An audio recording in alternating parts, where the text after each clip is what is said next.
Hello everyone, welcome back to our channel. Today I'll show you how to easily insert a PDF into PowerPoint in 2025. First, open PowerPoint on your computer and go to the presentation where you want to add your PDF. Make sure you are in Edit or Design view so you can easily work with your slides. Next, click on the Insert tab at the top of the window. This tab lets you add images, audio, and other elements to your slides. For today, we'll focus on adding a PDF. Now click on Object from the options. A pop-up window will appear. Select Create from File, then click Browse to find the PDF you want to insert.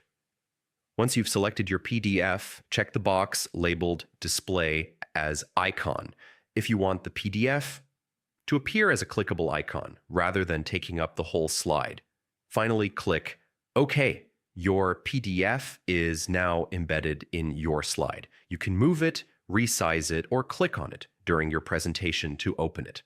And that's it. You've successfully inserted a PDF into your PowerPoint slide, keeping your presentation neat while still including your documents. Thanks for watching. Don't forget to like and subscribe, and I'll see you in the next video.